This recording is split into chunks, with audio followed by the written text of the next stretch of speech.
Alien life and astronomy में interest रखने वाले मेरे सभी स्टूडेंट्स एंड मेरे सभी फ्रेंड्स को बहुत बहुत बधाई। ह्यूमैनिटी ने फाइनली एलियन लाइफ को डिस्कवर कर ही लिया है ऑलमोस्ट।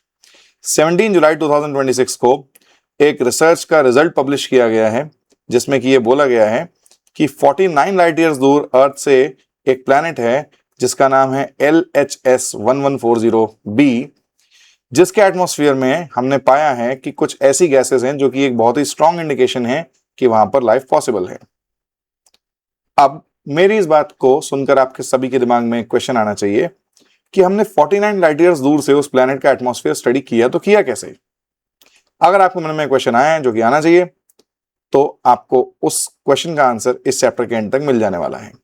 नमस्कार आप सभी को, मैं हूं Deepam Kulshreshtha and this is scifi and आज से हम स्टार्ट कर रहे हैं first chapter exploration text book का, जो कि है एनसीईआरटी के द्वारा रिलीज की हुई 9th क्लास के लिए साइंस की नई टेक्स्ट बुक। तो इस चैप्टर का जो नाम है वो है entering the world of secondary science and without any further delay चलते हैं हमारी स्टडी स्क्रीन पर और स्टार्ट करते हैं इस चैप्टर की स्टडी। तो मैं स्टार्ट करूंगा इस चैप्टर के टाइटल से और यहां पर जो एक इंपॉर्टेंट वर्ड है वो ये है, वो है सेकेंडरी साइंस। तो हम सेकेंडरी साइंस से हमारा मतलब क्या है, पहले हम ये जानते हैं सबसे पहले कि सेकेंडरी साइंस का मतलब क्या हुआ आखिर। तो देखिए 8th क्लास तक अगर मैं बात करूं, अभी 8th क्लास तक आपसे एक्सपेक्टेशन थी कि आप रहेंगे क्यूरियस। क्यूरियस का मतलब होता है कि आप क्वेश्चंस पूछेंगे, जैसे कि कोई चीज अगर हो रही है तो वो क्या हो रहा है, वो कैसे हो रहा है, और कभी कभी आप ये पूछेंगे कि कोई चीज हो रही है तो वो क्यों हो रही है। ये आपको 8th क्लास तक हमारी आपसे एक्सपेक्टेशन थी कि आप जब साइंस को पढ़ेंगे 8th क्लास तक की तो आपको ये 3 चीजें एटलीस्ट करनी ही करनी है। और थोड़े बहुत एक्सपेरिमेंट्स और अंडरस्टैंडिंग को डेवलप करने के बाद हमने, यानी कि आपके टीचर्स ने, आपको इन क्वेश्चंस के आंसर्स दे दिए थे। ठीक है, तो 8th क्लास तक आप क्यूरियस थे, आपने क्वेश्चंस पूछे एंड हमने आपको उनके आंसर्स दे दिए। अब आप आ चुके हैं 9th क्लास में। तो 9th क्लास से टेक्निकली आपकी सेकेंडरी एजुकेशन जो है स्टार्ट हो जाती है। 8th क्लास तक मिडिल लेवल ऑफ एजुकेशन चलती है।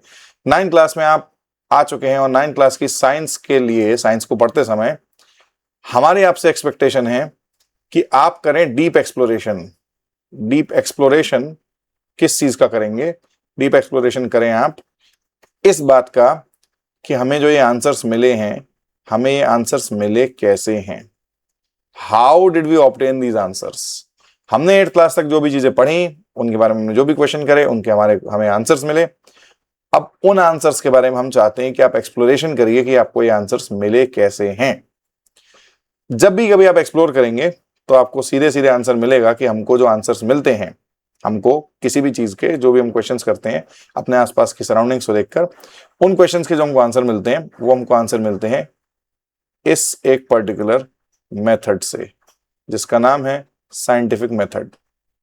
अब आप क्योंकि आ चुके हैं 9th क्लास में तो चीजें थोड़ी सी टेक्निकल चलेंगी। थोड़ी सी टेक्निकल से मतलब मेरा ये है कि अभी तक आपसे सिर्फ ये डिस्कशन किया जा रहा था कि चीजें क्या होती हैं, कैसे होती हैं, क्यों होती हैं। अब हम यूज करेंगे साइंटिफिक मेथड का। साइंटिफिक मेथड का मतलब है कि हम करेंगे सबसे पहले तो ऑब्जर्व अपने आसपास की सराउंडिंग्स को। उसके बाद हम ऑब्जर्वेशन के बाद कर सकते हैं कुछ मेजरमेंट्स उस पर्टिकुलर ऑब्जर्वेशन से रिलेटेड। उन मेजरमेंट्स को फिर हम एक्सप्रेस कर सकते हैं यूजिंग मैथमेटिक्स। उन मेजरमेंट्स में हम यूज करेंगे मैथमेटिक्स का, और उसके बाद हम कुछ रिजल्ट्स निकालेंगे, और रिजल्ट्स को निकालने के बाद हम उन रिजल्ट्स को करेंगे टेस्ट। टेस्टिंग के बाद रिजल्ट या तो एक्सेप्ट होगा या होगा रिजेक्ट। तो ये बेसिकली साइंटिफिक मेथड का मैंने आपको एक पूरी समरी दी है। ये है साइंटिफिक मेथड जिससे कि हम ये पता करते हैं कि हमारे जो आंसर्स हमें मिले हैं वो एग्जैक्टली हमको मिले कैसे हैं, ये आंसर्स हमको मिले क्यों हैं और किस तरह से हमने इन्हें ऑब्टेन किया है। ये हमारी एक्सपेक्टेशन है आप सबसे 9th क्लास के लिए। तो सेकेंडरी साइंस जो टर्म है उसका एक्चुअल मीनिंग है ये। आप इस पूरे रूटीन को फॉलो करेंगे साइंस को पढ़ते समय। मैं आपको बता दूं कि ये ही एक तरीका है जिससे दुनिया की आज तक हर एक डिस्कवरी हुई है। तो ऑब्वियसली हम ये नहीं कह रहे कि आप 9th क्लास में आने के बाद एक साइंटिस्ट बन जाइए, आप नई नई डिस्कवरीज करिए, कर सकते हैं, इससे अच्छी बात क्या हो सकती है। लेकिन हमारा कहना यह है कि आप अगर नई डिस्कवरीज नहीं कर सकते तो एटलीस्ट जो अभी तक पुरानी डिस्कवरीज हो चुकी हैं वो किस पाथवे को फॉलो करके करी गई थी, उन्हें किस पाथवे को फॉलो करके हमने खोजा था, उस पाथवे को आप फॉलो करिए साइंस को पढ़ते समय। और ये इसलिए जरूरी है क्योंकि सेकेंडरी के बाद आप जब higher secondary, senior secondary science पढ़ेंगे, कॉलेज लेवल साइंस पढ़ेंगे, उसमें सिर्फ और सिर्फ यही मेथड यूज होता है साइंस को हमेशा पढ़ते समय। तो अभी से आपको इस चीज की ट्रेनिंग लेनी है, ये हमारी एक्सपेक्टेशन है आपसे 9th क्लास में, और यही मतलब है सेकेंडरी साइंस का। अब इसके बाद हमको जो जानकारी मिलेगी वो हमें ये जानकारी मिलेगी कि साइंस और जो साइंटिफिक फिनोमेना जो हो रहे हैं, साइंटिफिक फिनोमेना मतलब वैसे तो दुनिया का हर एक फिनोमेना साइंटिफिक है, और साइंटिफिक फिनोमेना का मतलब बेसिकली होता है कोई भी ऐसी घटना जिसको हम साइंस के थ्रू एक्सप्लेन कर सकते हैं। ऑब्वियसली हर चीज को एक्सप्लेन कर सकते हैं। तो साइंटिफिक फिनोमेना, उसके अलावा टेक्नोलॉजी, उसके अलावा एनवायरनमेंट, इन सभी से हमारा जो रिलेशन है, इन सभी में हमारी जो जगह है, हमारा जो रिलेशन है, human relation to all of these things, scientific method को फॉलो करने के बाद हमको समझ में आएगा कि हम साइंटिफिक मेथड को यूज करके साइंटिफिक फिनोमेना को कैसे स्टडी कर सकते हैं, हम नई टेक्नोलॉजी कैसे बना सकते हैं, हम अपने एनवायरनमेंट को कैसे स्टडी कर सकते हैं, और हमारा यानी हम ह्यूमंस का इन सब चीजों से क्या रिलेशन है। ये समझने की कोशिश भी आपको 9th क्लास में आने के बाद करनी है, जो ऑब्वियसली जिसके लिए हम यानी कि आपके टीचर्स आपको गाइड करने वाले हैं। और इसके अलावा एक बहुत ही इंपॉर्टेंट बाय द वे, ये जो सारा कुछ मैंने भी आपके सामने लिखा, ये सब कुछ यहां से लेके यहां तक, ये जो पूरा पैराग्राफ है, सॉरी मैंने गलत चूज किया, यहां से लेके यहां तक जो फर्स्ट पैराग्राफ दिया है उसमें ये पूरी डिटेल दी हुई है। जो भी मैंने यहाँ पे जो बातें लिखी हैं उन्हीं ये इन सब बातों की समरी है, तो आप साथ साथ रीड भी करिए, वो भी आपके लिए बहुत अच्छा होगा। अब इसके बाद जो ये नेक्स्ट पैराग्राफ है, ये क्या कहना चाह रहा है, ये एक बड़ी ही इंटरेस्टिंग बात बोल रहा है आपके लिए कि आपको इस बुक में जो पेज नंबर्स लिखे मिलेंगे वो मिलेंगे दो तरीके से। या तो आपको मिलेंगे वो एक मैग्नीफाइंग ग्लास के अंदर लिखे हुए, मैग्नीफाइंग या एक्सप्लोरिंग ग्लास के अंदर लिखे हुए, जैसे कि सपोज पेज नंबर 6 लिखा है, या फिर आपको मिलेंगे वो एक कंपास के अंदर लिखे हुए। तो कंपास और मैग्नीफाइंग ग्लास का जो यूज है, मैग्नीफाइंग ग्लास सिग्निफाई करता है ऑब्जर्वेशन को। तो आपको जब आप इस टेक्स्ट बुक को रीड करते चल रहे हैं, जब आप इस टेक्स्ट बुक को पढ़ते चल रहे हैं, कभी ये नहीं भूलना है कि आपके आसपास जो भी कुछ चल रहा है आपको उसे कॉन्स्टेंटली ऑब्जर्व करते रहना है, बिकॉज लर्निंग इज एवरीवेयर। आप अगर ये कभी सोचते हैं कि आपके टीचर्स की नॉलेज का जो लेवल है वो इतना शानदार कैसे है, तो उसका एक ही तरीका है कि अपने सेंसेस को खुला रखिए। आईज, ईयर्स, बहुत बार नोज, स्किन और टेस्ट से भी हमको बहुत सारी चीजों की नॉलेज मिलती है। सेंसेस को खुला रखिए, यानी कि स्पेशली मैं अगर अपनी खुद की बात करूं, मुझसे जब कोई पूछा जाता है मैं हमेशा ये जवाब देता हूं कि मैं अपने सेंसेस को खुला रखता हूं, जिसका मतलब ये है कि मैं इंफॉर्मेशन को अंदर आने से रोकता नहीं हूं, मैं ऑब्जर्व करता रहता हूं चीजों को, जिससे मेरी नॉलेज का लेवल ऑब्वियसली बढ़ता है। लेकिन वो ऑब्जर्वेशन जो होना चाहिए वो होना चाहिए एक पर्टिकुलर सही डायरेक्शन में। जो पर्टिकुलर सही डायरेक्शन है वो आपको कौन बताएगा, वो बताएंगे आपको आपके टीचर्स। और यहाँ जो हमारी ये जर्नी रहने वाली है इन सारे यूट्यूब लेक्चर्स की, उसमें मैं आपको वो सही डायरेक्शन बताऊंगा। तो ये तो हुआ फर्स्ट पेज इस हमारी एक्सप्लोरेशन टेक्स्ट बुक का। मेरे ख्याल से आपको सारी चीजें समझ में आई होंगी कि हमारा टारगेट क्या है, एक्सप्लोरेशन जो टेक्स्ट बुक है उसके अकॉर्डिंग हमारा टारगेट क्या होना चाहिए, और सेकेंडरी साइंस का हमारे लिए मतलब क्या है। सेकेंडरी साइंस का मतलब मैंने एक्सप्लेन आपको अभी कर दिया है। तो चलिए अब आगे बढ़ते हैं, नेक्स्ट पेज की तरफ पहुंचते हैं।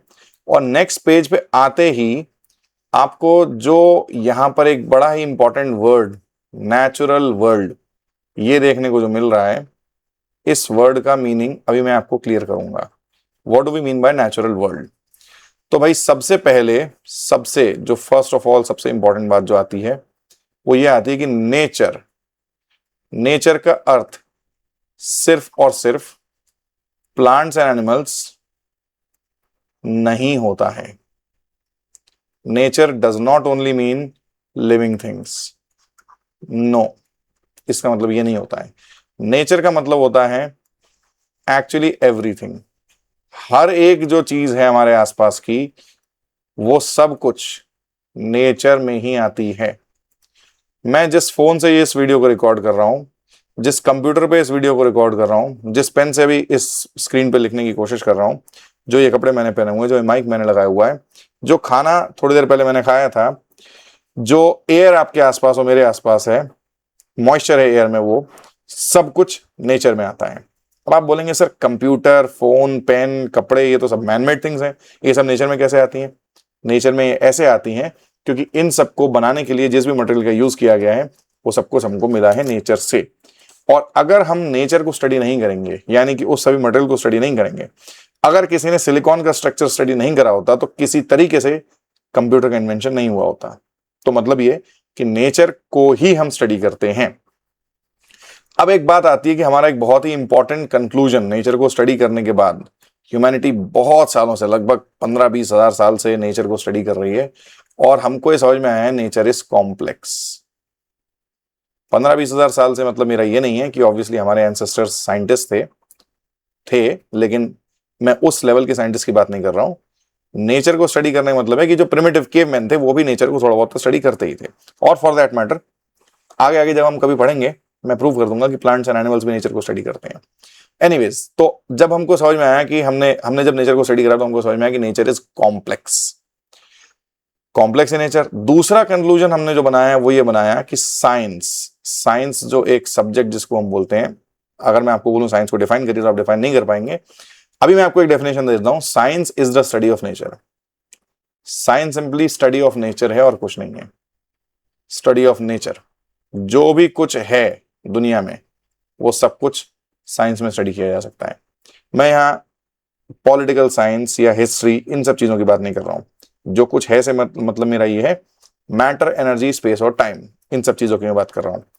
तो नेचर कॉम्प्लेक्स है, साइंस को स्टडी करना है नेचर को, तो भाई साइंस को नेचर को अगर स्टडी करना है और नेचर अगर कॉम्प्लेक्स है तो साइंस ये करेगा कैसे? भाई नेचर, हमने बोला कि नेचर कॉम्प्लेक्स है, ठीक है, बिल्कुल है, और साइंस को नेचर को स्टडी करना है तो नेचर को साइंस स्टडी कैसे करेगा?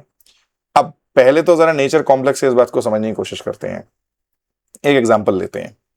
सपोज करिए आपके सामने रखा हुआ है एक पीस ऑफ स्टोन, ठीक है, ये सिंपली एक पीस ऑफ स्टोन है जो आपके सामने रखा हुआ है। अब आप बोलेंगे ये तो बड़ी ही अनएक्साइटिंग सी चीज है, भाई स्टोन में क्या ऐसा कुछ है जो हम स्टडी करें या फिर हम उसमें देखें या हम उसमें समझने की कोशिश करें? ना तो ये लिविंग है, ना ये बोलता है, ना ये चलता है। बट नहीं, ऐसी बात नहीं है। अगर मैं इसमें अंदर चला जाऊं, स्टोन को अगर मैं ब्रेक करूं, और आपने एटम वर्ड तो सुना ही होगा, अगर हम बात करते हैं फ्यू मिलियंस ऑफ एटम्स की,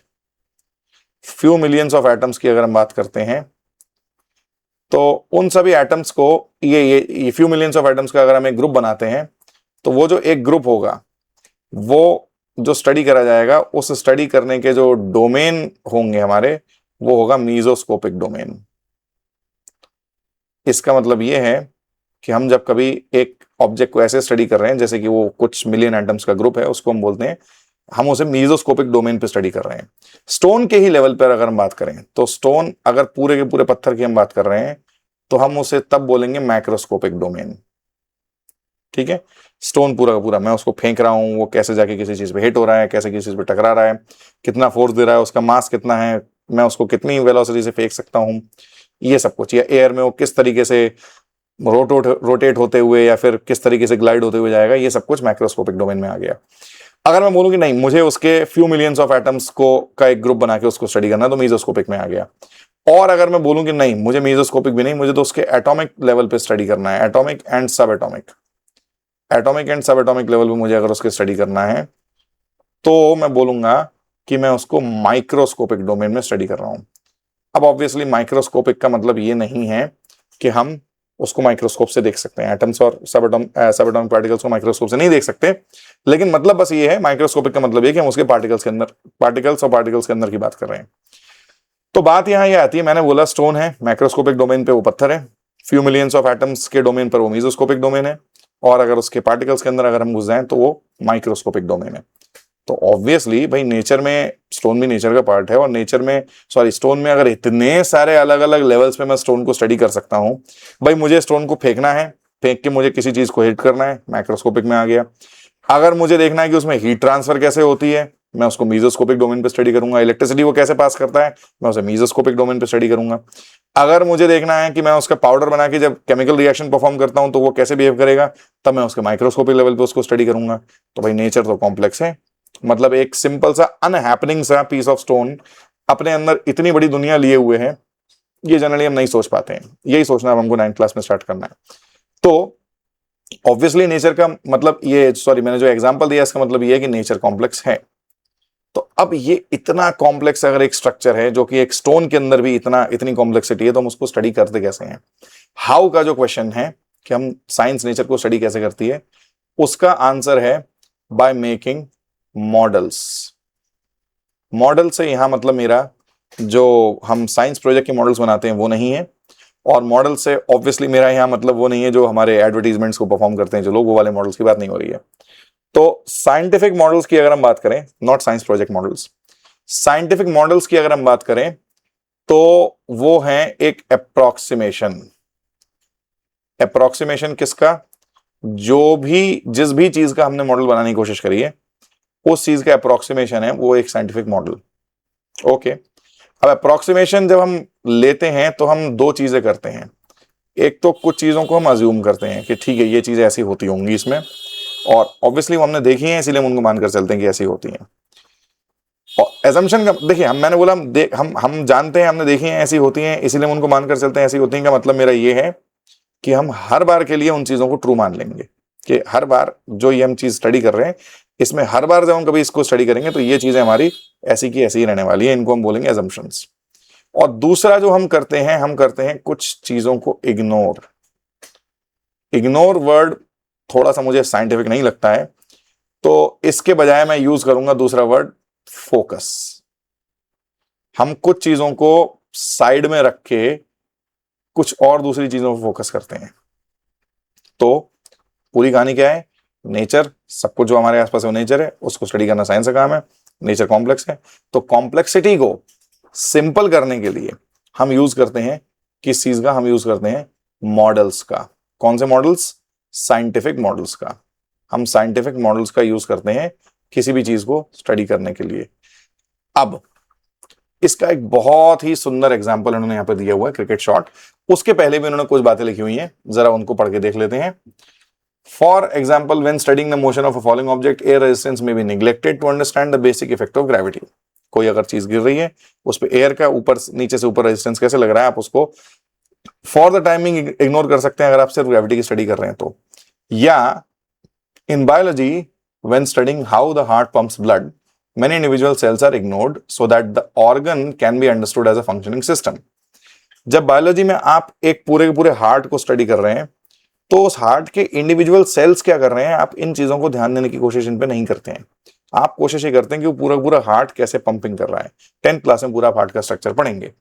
तो मैंने जो बोला, क्या बोला, यही बोला कि हम फोकस करते हैं अपनी स्टडी को उस पर्टिकुलर चीज पर जिसको हम एक्चुअली पढ़ना चाह रहे हैं। हम फोकस करते हैं इस बात पर कि हम बाकी सब चीजों को थोड़ा साइड में हटाएंगे, अभी इस चीज पर फोकस करेंगे जिसको हमको स्टडी करना है। जैसे कि हार्ट को स्टडी करते टाइम हम हार्ट के मसल्स की जो फंक्शनिंग है, वॉल्व्स की जो फंक्शनिंग है, कौन सी आर्टरीज और वेन्स में से ब्लड आ रहा है, कौन से में जा रहा है, इस पर फोकस करते हैं, ना कि उसका हर एक सेल क्या क्या काम कर रहा है उस चीज पर। सिमिलरली अगर हम किसी गिरते हुए ऑब्जेक्ट की बात करें तो हम फोकस करते हैं इस बात पर कि ग्रेविटेशन फोर्स उसको नीचे कैसे पुल कर रहा है। हम एयर का उस समय बॉइंट फोर्स क्या है उस पर फोकस नहीं करते हैं। कर सकते हैं, वो फिर एक दूसरी स्टडी हो जाएगी। तो अभी मेरी बात शायद आपको समझ में आई हो। अब यहां जो बात कर रहे हैं ये कि एक क्रिकेट शॉट की आपसे बात करी जा रही है, आपसे बोला जा रहा है कि भाई आप ये मानकर चलिए कि आप क्रिकेट खेल रहे हैं और आप बॉल को बॉल को हिट करके आप एक 6 स्कोर करना चाहते हैं। तो ये करते समय आप किन चीजों को इग्नोर करेंगे और किन चीजों का आप ध्यान रखेंगे। तो ये करने के लिए मैं जरा आपको एक आइडिया देता हूं। पहली बात तो हम कुछ जो फैक्टर्स होते हैं वो होते हैं नेसेसरी, मतलब कि बॉल को हिट करते समय हमें कुछ ऐसी चीजें हैं जिनका ध्यान रखना ही रखना पड़ेगा। अगर नहीं रखा तो हो सकता है हम जो करना चाह रहे हैं वो नहीं हो पाए।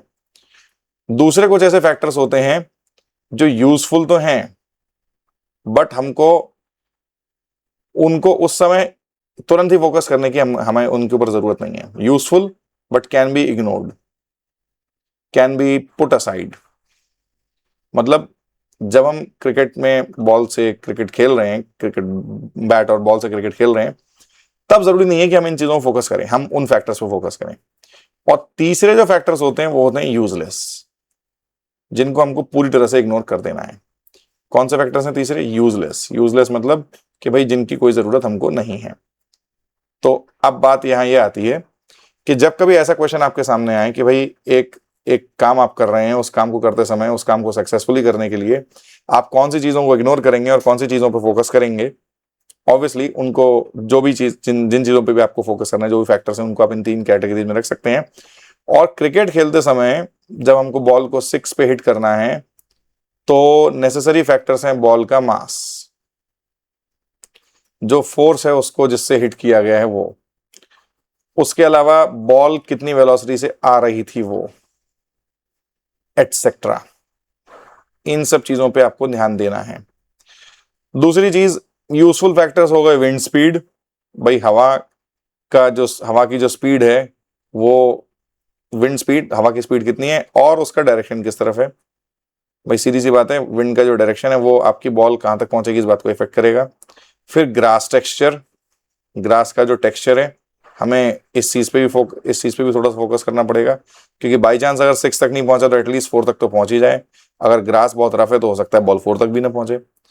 और हम चाहें तो इस बात पे भी फोकस कर सकते हैं कि बैट की थिकनेस कितनी है या बैट का मास कितना है। तो अब बात ये थी कि ये 3 चीजें मैंने एग्जाम्पल की तरह लिखी, ये भी इंपॉर्टेंट है। और बॉल का मास, किस फोर्स से आप बॉल को हिट कर रहे हैं, बॉल किस वेलोसिटी से आई है, वो तो बहुत ही ज्यादा इंपॉर्टेंट है। फास्ट बॉलर की जो बॉल होती है उसको हिट करना ज्यादा इजी है, 4 या 6 तक। और जो स्पिन बॉलर है उनके लिए आपको फोर्स ज्यादा लगाना पड़ेगा। तो ये जो 3 चीजें लिखी हैं और इसकी जैसी कई सारी और चीजें हो सकती हैं, वो बहुत ही नेसेसरी हैं, वो चीजें बहुत नेसेसरी हैं। ये जो 3 चीजें मैंने लिखी हैं, विंड स्पीड और डायरेक्शन, ग्रास का टेक्सचर, बैट का मास, ये चीजें इंपॉर्टेंट हैं, but for the time being आप मान के चल सकते हैं कि ये चीजें बहुत ज्यादा इफेक्ट आपको नहीं करने वाली हैं, तो आप इनको थोड़ा सा इग्नोर कर सकते हैं। तो हमने क्या किया, हमने अज्यूम किया कि ये जो 3 चीजें हैं ये हमारे फेवर में आने वाली हैं, इसीलिए हमने इनको थोड़ा सा इग्नोर करके फोकस किया इन 3 चीजों पर। और पूरी तरह से जो यूजलेस है वो है बॉल का कलर, किस कलर की बॉल है, बॉल किस ब्रांड की है, उसके अलावा हमारी यूनिफॉर्म का क्या कलर है, ये सब चीजें पूरी तरह यूजलेस है। तो ये हम क्यों करते हैं, हम कुछ चीजों को इग्नोर करते हैं, कुछ चीजों को फोकस में रखते हैं और कुछ चीजों को इंपॉर्टेंट होने के बावजूद भी साइड में क्यों रखते हैं? बिकॉज किसी भी नेचुरल फिनोमेना को स्टडी करते समय there is an overwhelming amount of information. इतनी सारी इंफॉर्मेशन हमारे आसपास है, हमारे उस नेचुरल फिनोमेना से रिलेटेड हमारे पास, हमारे अंदर एंटर कर रही है, हम उसको एब्जॉर्ब कर रहे हैं, कि अगर हम हर एक चीज पर फोकस करते रहेंगे तो हम कभी पूरी तरीके से जो हम स्टडी करना चाह रहे हैं उसको स्टडी कर ही नहीं पाएंगे। और हो सकता है कुछ इग्नोर करके, कुछ चीजों को साइड में रख के हम कुछ बहुत बड़ा स्टडी कर लें और कुछ बहुत बड़ा डिस्कवर कर लें।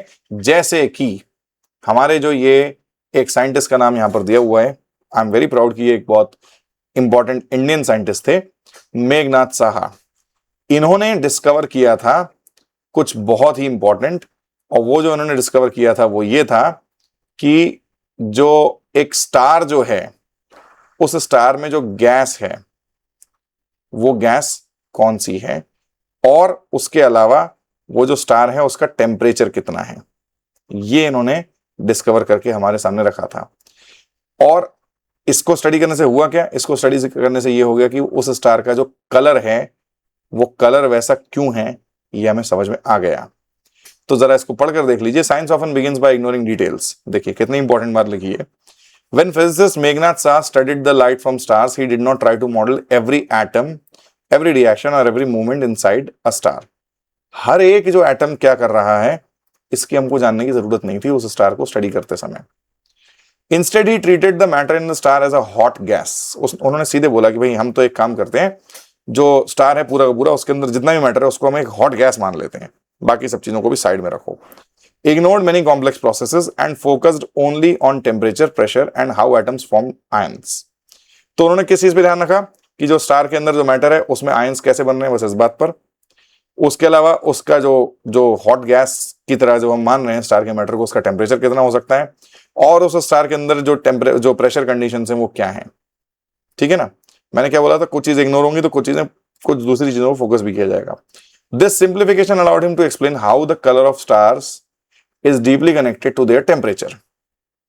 मतलब ये कि किसी स्टार का जो टेम्परेचर है वो उसके कलर को कैसे इफेक्ट करता है, इससे हमें समझ में आया। मतलब इनके इनके इस काम से, कौन से काम से, कि इन्होंने कुछ चीजों को साइंस में इग्नोर करके साइड में रखा और बाकी दूसरी चीजों को फोकस किया।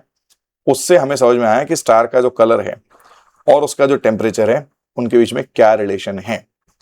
तो ऑब्वियसली सिर्फ इग्नोर नहीं करना है, हमको इग्नोर करके कुछ चीजों दूसरी चीजों को फोकस भी करना है। हम ये नहीं कर सकते कि भाई सारी चीजों को इग्नोर कर दो और बस कुछ भी मत पढ़ो। No, that is also obviously a very wrong approach. तो ऐसा नहीं करना है।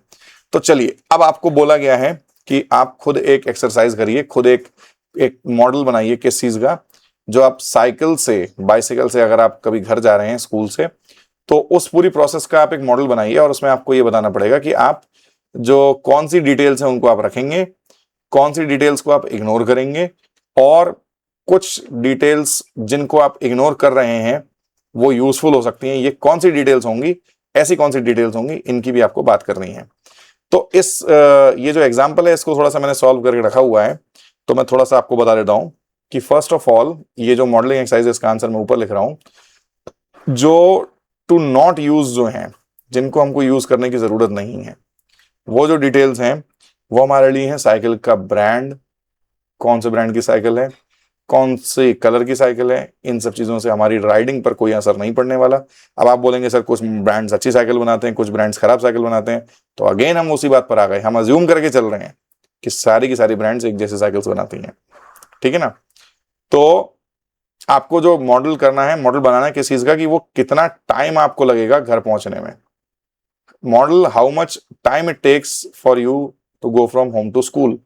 तो हम ये अज्यूम करके चलते हैं कि भाई सारी की सारी जो ब्रांड्स हैं बाइसिकल्स की, मार्केट में जितनी ब्रांड्स अवेलेबल हैं, वो सब एक ही बराबर स्पीड से चलेंगी, एक ही बराबर अच्छे लेवल का काम करेंगी। ये हमारा अजम्पशन है। ठीक है ना। तो उसके बाद आप बोले आपने क्या कपड़े पहन रखे हैं, ये भी आप जनरली थोड़ा सा इग्नोर ही करेंगे। अब आप बोलेंगे सर इससे भी बहुत बड़ा फर्क पड़ता है। भाई अगर किसी ने कुर्ता पजामा पहन रखा होगा तो उसको साइकिल चलाने में दिक्कत आएगी, कोई अगर सिंपल लोअर टी शर्ट में होगा तो हो सकता है उसको ईजी रहे। अगेन हम अज्यूम कर रहे हैं किस बात के लिए, कि हम एक नॉर्मल जो स्कूल की यूनिफॉर्म होती है, ट्राउजर शर्ट या फिर लोअर टी शर्ट जो स्पोर्ट्स डेज के दिन होती है, हम उसकी बात कर रहे हैं। ये हमारा अजम्पशन है।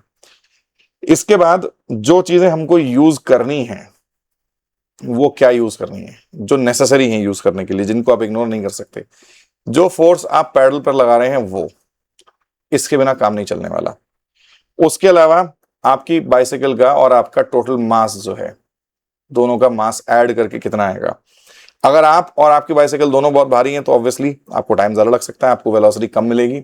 या अगर आप फोर्स बहुत कम लगा रहे हैं तो आपको वेलोसिटी कम मिलेगी। अगर आपकी बाइसिकल बहुत ही एडवांस और बहुत ही एक हाईटेक, एकदम नए स्टाइल की जो बाइसिकल बनाई गई हैं वो हैं, जो कि सपोज करिए कार्बन फाइबर मटेरियल से बनी है, जो लाखों रुपए की आती हैं, तो हो सकता है आपको बहुत अच्छी वेलोसिटी मिल जाए।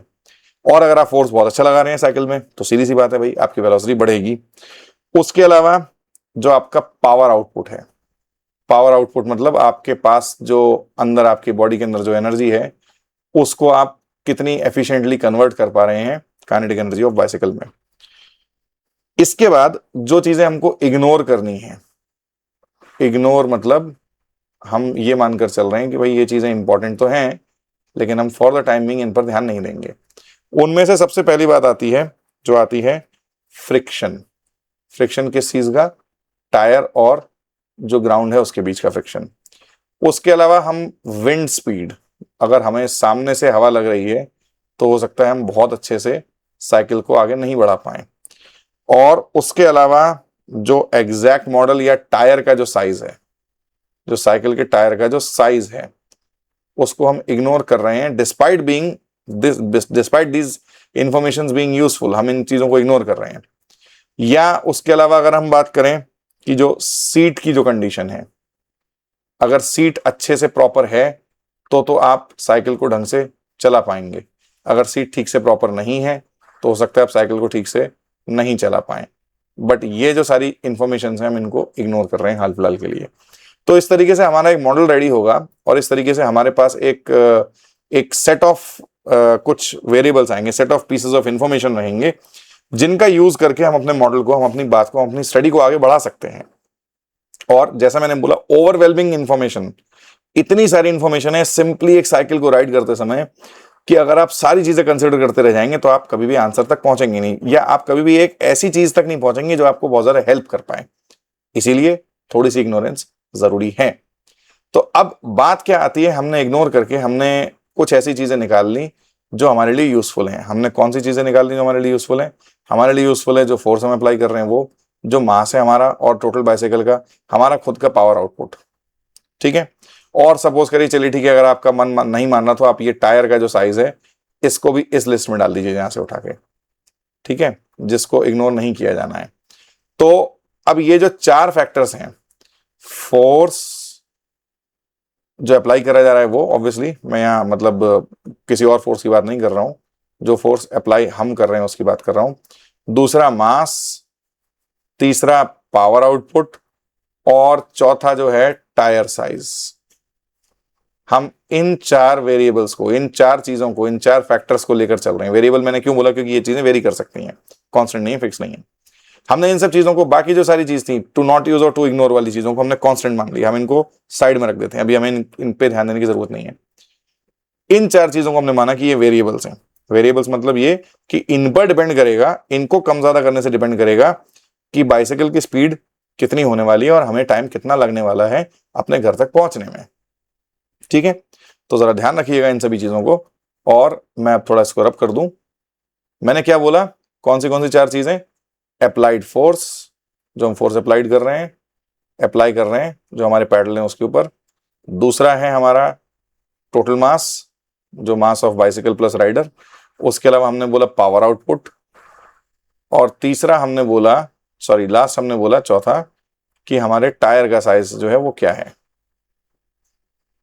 ठीक है, तो अब हम क्या करेंगे? अब हमें ये चार चीजें ऐसी मिल गई हैं जिन पे डिपेंड करती है हमारी बाइसाइकिल की वेलोसिटी।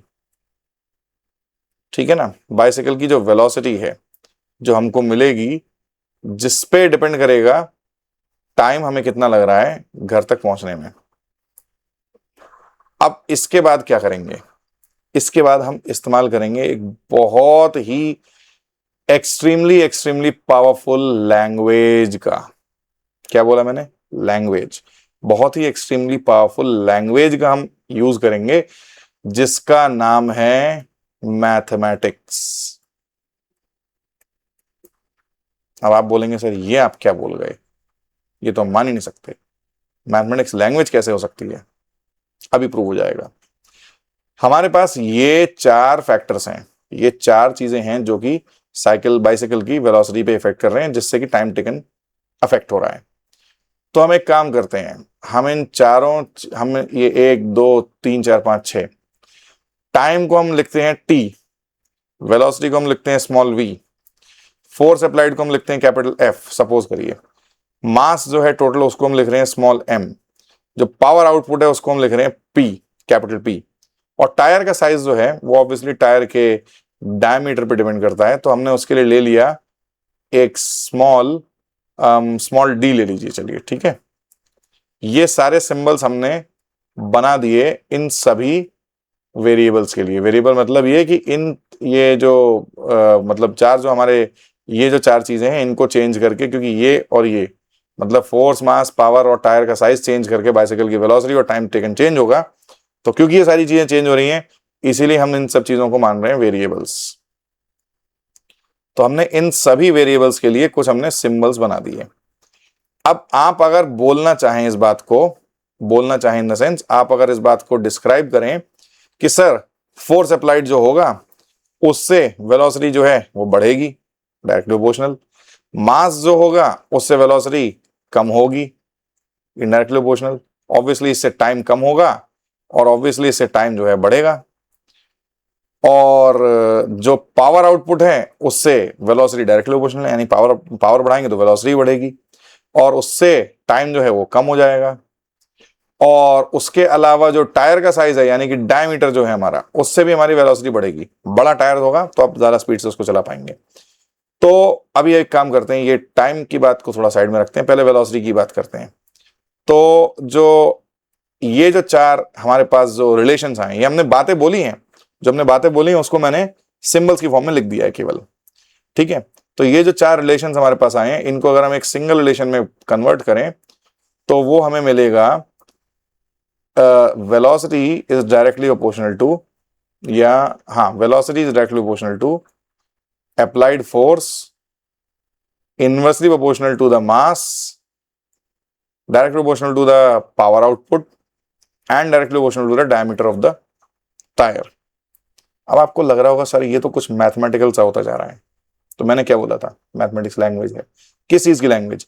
नेचुरल वर्ल्ड को एक concise, rule bound, discipline, rule bound यानी डिसिप्लिन, और एक बहुत ही इफेक्टिव तरीके से एक्सप्रेस करने की लैंग्वेज कौन है? मैथमेटिक्स है। समझ में आई बात? मैथमेटिक्स क्या है? मैथमेटिक्स है जो नेचुरल वर्ल्ड है हमारे आसपास, उसको एक बहुत ही कंसाइज, कंसाइज मतलब बहुत ज्यादा डिटेल में नहीं, डिटेल मतलब इन द सेंस कि बहुत ज्यादा सामने भरा भरा नहीं दिखाई देगा, उसको शॉर्ट फॉर्म में चीजों को लिख दिया जाएगा। और रूल बाउंड यानी कि डिसिप्लिन वे में, डिसिप्लिन इन द सेंस कि भाई एक पर्टिकुलर रूल को फॉलो करते हुए चलेगा। इफेक्टिव, इफेक्टिव मतलब ये कि इससे हमको रिजल्ट्स मिलते हैं। इन तीनों चीजों को मिलाकर जो एक एक्सप्रेशन बन रहा है नेचुरल वर्ल्ड का, उसको हम बोल रहे हैं मैथमेटिक्स। और any and every type of expression is a language. तो यहां एक बात लिखी भी हुई है, एक बात जो लिखी हुई है ये है, हाँ, as you explore science more deeply, you will notice that it uses language in a very careful and precise way. Many words that we use in everyday life, such as force, work, cell, or reaction, have specific meanings in science. These meanings are often very specific because scientific ideas must be communicated clearly and unambiguously. To allow scientists across the world to describe observations, compare results, and build ideas together, science uses a shared language of these specific terms, symbols, and units. And ये तीन sentence छोड़ के मैं आगे बढ़ रहा हूं। To make this even more precise, science often turns to mathematics to allow relationships between quantities to be expressed clearly and tested carefully. बात समझ में आई? साइंस ने क्या किया? ये डिस्कवर किया कि ये चार चीजें जो हैं वो बाइसिकल की वेलोसिटी एंड ऑब्वियसली जो टाइम टेकन है उस पर इफेक्ट डालेंगी। हमने इसको लैंग्वेज में बोला इस तरीके से, लैंग्वेज में बोला कि भाई फोर्स इस वेलोसिटी को बढ़ाएगा, मास वेलोसिटी को कम करेगा, पावर आउटपुट वेलोसिटी को बढ़ाएगा, और हमने उसको कंसाइज वे में लिख लिया इस तरीके से। तो अब क्या हो रहा है, हम साइंस से धीमे धीमे करके मैथमेटिक्स की तरफ जा रहे हैं। क्यों जा रहे हैं? ताकि हमें चीजों को लिखने में आसानी हो, हमें उनको लिखने में और लिखकर उनसे रिजल्ट्स ऑब्टेन करने में आसानी हो। ये काम है मैथमेटिक्स का साइंस के लिए। Mathematics is the language of science in which it is expressed as a concise, rule bound and effective manner. मेरी बात आपको हो सकता है थोड़ी सी अभी भारी भरकम लग रही हो, लेकिन आपको धीमे धीमे करके समझ में आएगी। अब यहां एक बात और लिखी हुई है, और मैथमेटिक्स इज अ लैंग्वेज, इस बात को समझाने के लिए मैं एक एग्जांपल और दूंगा। यहां एक वर्ड और लिखा हुआ है, बहुत ही इंपॉर्टेंट वर्ड है और बहुत इंपॉर्टेंट साइंटिफिक वर्ड है, मैं बोलूंगा। वो लिखा है क्वांटिटी। क्वांटिटी, ये जो चारों चीजें मैंने लिखी हैं, और उसके अलावा ऐसी हजारों लाखों चीजें होती हैं, लाखों ऐसे फैक्टर्स होते हैं, ये चार चीजें, उसके अलावा वेलोसिटी एंड टाइम, और इनके अलावा बाकी जितने फिनोमेना हैं हमारे आसपास दुनिया में जो होते हैं, जिनमें से कुछ ऐसे फैक्टर्स निकल के आते हैं जिनकी कुछ एक पर्टिकुलर वैल्यू होती है, या आप वैल्यू उनकी बता सकते हैं, वैल्यू आप उनकी एसरटेन कर सकते हैं। कौन सी चीजें? वो चीजें जिनकी वैल्यू एसरटेन करी जा सकती है। एसरटेन मतलब एक आप उसकी वैल्यू निकाल सकते हैं। कैसे निकालेंगे? बाय आइदर मेजरमेंट, या तो आप डायरेक्टली उन चीजों को मेजर कर लेंगे, या फिर आप कुछ और चीजें मेजर करेंगे और उसके बाद जिसकी वैल्यू आप निकालने की कोशिश करेंगे आप उसको कैलकुलेट कर लेंगे। आइदर मेजरमेंट और कैलकुलेशन मतलब हर वो चीज जिसकी वैल्यू आप एसरटेन कर सकते हैं, जिसको आप एक वैल्यू दे सकते हैं बाय आइदर मेजरमेंट और कैलकुलेशन, वो कहलाती है क्वांटिटी। थॉट्स क्वांटिटी नहीं है, फीलिंग्स क्वांटिटी नहीं है, किसी के लिए हेट्रेड क्वांटिटी नहीं है, वेलोसिटी क्वांटिटी है, टाइम क्वांटिटी है, फोर्स क्वांटिटी है, मास क्वांटिटी है। तो यहां पर यही वाली बात लिखी हुई है, quantities such as mass, velocity, force and electric current are represented by symbols like MFV, MVF and I। अब इसके बाद जो ये सिंबल्स यूज करें F, M, P और D, ये मैंने रैंडम नहीं बनाए हैं। फोर्स F से स्टार्ट होता है इसलिए F, पावर P से स्टार्ट होता है इसलिए P नहीं। जो चारों चीजें हैं क्वांटिटीज हैं, और इन क्वांटिटीज के कुछ फिक्स्ड सिंबल्स हैं। ये जो मैंने आपके सामने लिखे हैं, और ये जो वेलोसिटी का V लिखा है, टाइम का T लिखा है, ये फिक्स्ड सिंबल्स हैं। पूरी जितनी साइंटिफिक लिटरेचर आपको मिलेगी, स्पेशली जिसमें फिजिक्स के बारे में बात हो रही होगी, वहां पर इन सभी सिंबल्स के मीनिंग्स जो हैं वो यही फिक्स हैं जो मैंने लिखे हैं 4। अब ये इतनी सारी कसरत की क्यों जा रही है, क्यों करी जा रही है, क्या पड़ रही है साइंटिस्ट को इतनी सारी डिटेल ऐड करते जाने की? ये जरूरत पड़ रही है कि साइंस में, और basically actually not only in science, हर तरह की जो भी फील्ड ऑफ स्टडीज है उनमें एक पर्टिकुलर लैंग्वेज यूज हो रही है। लैंग्वेज का मतलब ये नहीं है कि मैं साइंस को पढ़ने के लिए संस्कृत की भाषा बोलूंगा या साइंस को पढ़ने के लिए मैं जो तमिल में बात करूंगा। लैंग्वेज का मतलब है कि इंग्लिश लैंग्वेज में से ही कुछ वर्ड्स को एक्सप्रेस करने का तरीका, उनको लिखने का तरीका, उनको लिखने की जो जरूरत होती है वो, ये साइंटिफिक टर्मिनोलॉजी, साइंटिफिक लिटरेचर में, साइंटिफिक पेपर्स में, साइंटिफिक टेक्स्ट बुक्स में, नॉर्मल जो लैंग्वेज है, जो लेमैन टेक्स्ट बुक्स हैं, जो इंग्लिश लैंग्वेज की, इंग्लिश लिटरेचर की हैं, उनसे साइंस में डिफरेंट होगा। मैंने क्या बोला एक बार फिर सुन लीजिए। साइंस में force, mass, power, diameter, velocity, time, time taken, time consumed, इन सब वर्ड्स के मीनिंग्स थोड़े थोड़े से डिफरेंट होंगे, थोड़े थोड़े फिक्स्ड होंगे। डिफरेंट होंगे किनसे? जो नॉर्मल लिटरेचर है उसके कंपैरिजन में डिफरेंट होंगे। हम फोर्स जो वर्ड है उसका यूज जो हमारी डिफेंस फोर्सेस हैं उनके लिए भी कर लेते हैं, पुलिस फोर्स के लिए भी कर लेते हैं, लेकिन फिजिक्स में कभी भी फोर्स का मतलब पुलिस फोर्स या डिफेंस फोर्स नहीं होने वाला। वो हमेशा होगा force mass multiplied by acceleration, या और किसी तरीके से कैलकुलेट किया हुआ। तो मतलब बात क्या है कि जो एक साइंटिफिक लैंग्वेज, जो मैंने यहाँ पे पूरा पैराग्राफ पढ़ा था, साइंटिफिक लैंग्वेज एक बहुत ही केयरफुल एंड प्रिसाइज वे में है, और बहुत ही स्पेसिफिक मीनिंग्स वाले वर्ड्स हैं जो साइंस में यूज हो रहे हैं किसी भी बात को बोले जाने के लिए। ये भी सेकेंडरी साइंस यानी कि 9th क्लास ऑनवर्ड्स आपको एक प्रैक्टिस में डाल लेना है कि आपको वर्ड्स को किस तरह से यूज करना है, साइंटिफिक वर्ड्स को अपने एक्सप्रेशंस में किस तरीके से यूज करना है। अब जहां बात आ रही है क्वांटिटी की, मैं इसको थोड़ा सा और एक्सप्लेन कर देता हूं, बहुत ज्यादा नहीं। क्वांटिटी वर्ड मैंने बोला जिसको भी आप मेजर कर सकते हैं या कैलकुलेट कर सकते हैं वो। तो चलिए अब बात करते हैं उस जगह की जहां पर आपको आपकी सारी नॉलेज मिलती है, जहां से आप अपनी सारी नॉलेज ऑब्टेन करते हैं। वो है आपका क्लासरूम। आइडियली होना यही चाहिए। क्लासरूम जो है, अगर मैं ऊपर से देखूं तो वो एक इस तरह की शेप का एक रूम है। ऑब्वियसली अगर मैं आपसे पूछूं कि जो क्लासरूम की लेंथ जो है, क्या आप इसकी एक वैल्यू दे सकते हैं? तो आप बोलेंगे हाँ। और मैं पूछूंगा वैल्यू कैसे देंगे? तो आप बोलेंगे सर हम अपनी प्लास्टिक स्केल, अगर कुछ और नहीं मिला तो, या फिर मेजरिंग टेप, या फिर और किसी लेंथ मेजरिंग डिवाइस का यूज करके इसकी लेंथ को मेजर कर सकते हैं, नो प्रॉब्लम। अब मैं आपसे बोलूं क्या इसकी ब्रेड्थ को भी आप मेजर कर सकते हैं? तो आप बोलेंगे बिल्कुल सर कर सकते हैं, कोई प्रॉब्लम नहीं है, ब्रेड्थ भी मेजर हो जाएगी। अब अगर मैं आपसे बोलूं कि ठीक है एक काम करिए, इसी तरीके से इसका एरिया भी आप मुझे मेजर करके दिखाइए, आप एरिया इसका मेजर नहीं कर सकते। आप एरिया इसका कैलकुलेट करेंगे depending upon the shape of the classroom, जो कि यहां पर थोड़ा रेक्टेंगुलर, या फिर मैं इसको रेक्टेंगल मान लेता हूं स्क्वायर के बजाय। उसके लिए आपको L मल्टीप्लाइड बाय B करना होगा, जो कि आपको एक आंसर देगा जिसको हम लिखेंगे स्मॉल a से, यानी कि एरिया। तो यहां क्या हुआ, मैंने आपसे कुछ पूछा, आपने उसका जवाब दिया। आपने उसका जवाब देने के बाद आपने मुझे कुछ एक मेथड बताया जिससे आप लेंथ यानी कि एक क्वांटिटी है जिसकी आप वैल्यू बता सकते हैं। और ये जो सारी बातें हमने बोली अभी, हमने सारा जो डिस्कशन किया उसको हमने एक शॉर्ट फॉर्म में इस तरीके से लिख लिया।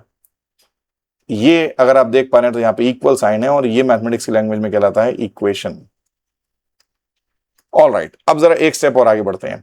मैं आपसे पूछूं कि नंबर ऑफ सीट्स जो क्लासरूम में है, क्या वो एक क्वांटिटी है? बिल्कुल है, क्योंकि उसको तो आपको मेजर करने की जरूरत नहीं, वो आप सीधे सीधे काउंट कर सकते हैं। फिर अगर आप बात करें नंबर ऑफ स्टूडेंट्स की, तो वो भी बहुत ही ऑब्वियस सी बात है कि भाई वो भी एक क्वांटिटी है, उसको भी आप सीधे सीधे डायरेक्टली काउंट करके बता सकते हैं। अब क्या इन दोनों में नंबर ऑफ स्टूडेंट्स को हम लिखते हैं कैपिटल एस टी से, क्या ये किसी तरीके से रिलेटेड है सीट्स के नंबर पे? बिल्कुल है। जितनी सीट्स आपके क्लासरूम में रखी होंगी उतने ही नंबर ऑफ स्टूडेंट्स आपके जो है क्लासरूम में आके एंटर कर सकते हैं, उसमें आके बैठ सकते हैं। तो ये जो एक नॉर्मल सी हमने बात बोली कि जितनी सीट्स क्लासरूम में रखी होंगी उतने ही आपके स्टूडेंट्स उस क्लासरूम में आके बैठ सकते हैं, उसको भी हम एक्सप्रेस कर सकते हैं एक इक्वेशन की तरह। अब बट अभी ये इक्वेशन नहीं है, अभी तो ये प्रोपोर्शनैलिटी है। तो इमेजिन करिए कि एक सीट पर आपके क्लासरूम में 2 स्टूडेंट्स बैठ जाते हैं, जो कि जनरली एक स्टैंडर्ड साइज की जो सीट होती है क्लासरूम के अंदर वो ये होती है कि 2 स्टूडेंट्स बैठ जाते हैं। तो अब आप बोलेंगे कि देखिए सर, अगर मेरे क्लासरूम में रखी हैं 40 सीट्स, या सब सॉरी नॉट 40 सीट्स, अगर मेरी क्लासरूम में रखी हैं 20 बेंचेस, तो उसमें सॉरी स्पेलिंग गलत हो गई, 20 बेंचेस, तो मेरे क्लासरूम में अगर 20 बेंचेस रखी हैं तो मल्टीप्लाइड बाय 2 कर दीजिए, उतना जो आंसर आएगा उतने आपके क्लासरूम में बैठ पाएंगे स्टूडेंट्स। अब इससे हमें क्या समझ में आया? इससे हमें समझ में आया कि number of students is going to be equal to twice the number of seats, और नंबर ऑफ चलो एक काम करते हैं, इसको सीट वर्ड हटा के यहां से बेंच वर्ड कर देते हैं, तो उससे कंफ्यूजन ही खत्म हो जाएगा और एक नया लेटर हम यूज कर पाएंगे। ये भी सब कुछ बहुत इंपॉर्टेंट बात है जो मैंने अभी भी बोली, इसको हम बेंच बोल देते हैं। नंबर ऑफ बेंचेस, ऑब्वियसली आप उसे काउंट कर सकते हैं। मैं हर बार बेंच की स्पेलिंग पता नहीं क्यों गलत लिख रहा हूं। तो मैंने क्या बोला आपको कि आप जो है बेंचेस को काउंट कर सकते हैं, बिल्कुल, तो ये क्वांटिटी हुई। स्टूडेंट्स के नंबर को काउंट कर सकते हैं, बिल्कुल, तो ये क्वांटिटी हुई। तो स्टूडेंट का नंबर जो है बेंचेस के नंबर से किस तरह से रिलेटेड है? इस तरीके से रिलेटेड है। अब ये हमें क्या मिल गई? विद इक्वालिटी साइन एक इक्वेशन। तो बात मेरी जो है वो सिर्फ इतनी सी है कि आप कभी भी कोई सिचुएशन को अगर डिस्क्राइब करते हैं, कभी भी किसी सिचुएशन को अगर आप समझाने की कोशिश करते हैं, तो उस सिचुएशन को एक्सप्लेन करने के लिए साइंस में बहुत ज्यादा यूज होता है, बहुत एक्सटेंसिव यूज होता है मैथमेटिक्स का। और मैथमेटिक्स में जो यूज हो रहा है वो किस चीज का हो रहा है? इक्वेशंस का। इक्वेशन क्या बता रही है कि किसी चीज का किसी दूसरी चीज से क्या रिलेशन है। अब यहां पर इक्वेशन हमारे लिए एक बहुत इंपॉर्टेंट दूसरा काम और करती है। सपोज करिए नंबर ऑफ बेंचेस जो है वो आपके क्लासरूम में रखे हुए हैं, जो बेंचेस वो रखी हैं 15। अब अगर मैं आपसे पूछूं कि कितने स्टूडेंट्स इस क्लासरूम में एंटर करके बैठ पाएंगे, बड़े इजीली आप जवाब दे देंगे, sir multiplied by 2, 30 students, no problem. तो ये हमने क्या किया, आपने देखे नंबर ऑफ बेंचेस और बताया आपने नंबर ऑफ स्टूडेंट्स। अगर एंटर करेंगे 30 स्टूडेंट्स तो वो बैठ जाएंगे, और अगर उससे ज्यादा एंटर करेंगे तो वो नहीं बैठ पाएंगे, जितने बचेंगे, और अगर उससे कम एंटर करेंगे तो सब बैठ जाएंगे और कुछ बेंचेस बच जाएंगी। तो ये 3 इंफॉर्मेशन आपने केवल और केवल इस पर्टिकुलर इक्वेशन को देखकर मुझे बता दी कि नंबर ऑफ बेंचेस कितनी है और एक बेंच पे कितने बैठ सकते हैं। इस सिंपल इक्वेशन का यूज करके आपने मुझे ये 3 इंफॉर्मेशन दे दी, कितने एग्जैक्ट बैठ सकते हैं, कम आएंगे तो कितनी बचेंगी, ज्यादा आ गए तो कितने खड़े रह जाएंगे। ये जो सारी इंफॉर्मेशन आपने मुझे दी, इसके लिए हम एक दूसरा वर्ड यूज करते हैं साइंस में, जो कि बहुत ही कॉमन वर्ड है, वो होता है ये प्रेडिक्शन। प्रेडिक्शन किस चीज का? किसी भी चीज को जब हमने स्टडी करा, उससे रिलेटेड हमने कोई भी एक इक्वेशन जनरेट करी, वो इक्वेशन हमको जनरेट करके कुछ रिजल्ट्स देती है और हमें हेल्प करती है उस पर्टिकुलर साइंटिफिक फिनोमेना से रिलेटेड किसी भी चीज को प्रेडिक्ट करने में, किसी भी इंफॉर्मेशन को प्रेडिक्ट करके निकालने में हमको वो इक्वेशन हेल्प करती है। तो यहां पर भी नेक्स्ट पेज पर यहां ये सारी बातें जो है इस पैराग्राफ में लिखी हुई हैं। आप इसको स्टडी करेंगे तो आपको गारंटी से सारी चीजें जो मैंने अभी बताई वो मिल जाएंगी। अब इसके बाद आगे बढ़ने से पहले जरा मैं एक बात बता दूं, मेरे ख्याल से ये सब कुछ आपको क्लियर होगा। तो आगे बढ़ने से पहले, यानी कि हम नेक्स्ट और दूसरे टॉपिक्स पे जाएं, उसके पहले हमारे लिए जो बॉक्सेस इसमें दिए हैं इनको स्टडी करना भी बहुत ज्यादा जरूरी है। बहुत ज्यादा जरूरी क्यों है? क्योंकि इनसे हमारे बड़े इजीली असर्शन रीजनिंग क्वेश्चंस बनते हैं, एंड उससे भी ज्यादा जरूरी है क्योंकि इससे हमको नॉलेज मिलती है। तो अब एक बात जो इन्होंने पूछी है, थ्रेड्स ऑफ क्यूरियोसिटी है, आपसे बोला जा रहा है क्यूरियस रहिए, आप पूछिए क्या सवाल है क्या नहीं है। आपके दिमाग में आनी चाहिए। तो एक बात बोली जा रही है कि स्पीड ऑफ लाइट को हम एक पर्टिकुलर लेटर से हमेशा डिनोट करते हैं, और वो क्यों करते हैं वो पिछला जो पेज है वो यहाँ पे लिखा हुआ है। क्यों करते हैं? क्योंकि भाई साइंटिस्ट को इन्फॉर्मेशन एक से दूसरे जब जगह पहुंचानी है। अगर एक साइंटिस्ट दूसरे साइंटिस्ट से कुछ बात कर रहे हैं तो वो एक ही पर्टिकुलर लैंग्वेज में बात करेंगे। अगर वो सी बोलेंगे तो सी का मतलब उनके लिए स्पीड ऑफ लाइट ही होने वाला है। तो स्पीड ऑफ लाइट से ही क्यों कर रहे हैं भाई? स्पीड है तो आप कैपिटल एस से क्यों नहीं कर रहे हैं, या आप उसको एसपी क्यों नहीं लिख दे रहे? भाई ठीक है, इन सब चीजों के भी अपने रीजंस हैं। कैपिटल एस जनरली किसी भी चीज की स्पीड के लिए यूज हो जाता है, एसपी कोई सिंबल है ही नहीं फिजिक्स में। बट सी ही क्यों, हम सी तक ही क्यों पहुंच गए? क्योंकि तो इन्होंने इस बात का एक आंसर दिया है कि एक लैटिन जो लैंग्वेज है जो इटली में डेवलप हुई थी, जिससे आज की मॉडर्न इटालियन डेवलप हुई है, उस लैटिन लैंग्वेज में जो स्पीड जो वर्ड है उसके लिए एक वर्ड दिया गया है सेलेरिटास। लैटिन में जनरली एएस वाले ही जो आपको वर्ड्स मिलेंगे जो एएस से एंड करते हैं, सेलेरिटास। तो सेलेरिटास का मतलब जो है लैटिन लैंग्वेज में है स्पीड। तो हमने क्या किया, हमने बोला भाई एक काम करते हैं, हम स्पीड ऑफ लाइट को स्पेशली सी से डिनोट करेंगे जो कि सेलेरिटास का पहला अक्षर है। तो इस तरीके से जो हमने स्पीड ऑफ लाइट के लिए एक सिंबल डिजाइन किया, एक सिंबल डिसाइड किया। और स्पीड ऑफ लाइट जितनी आपकी बुक में दी हुई है वो दी हुई है 2.9 सॉरी 2 हाँ 2 point no not 2 point, it is 299 just a second 299,792,458 792,458 metres per second, रफली जिसको हम लिख देते हैं 3 multiplied by 10⁸ metres per second.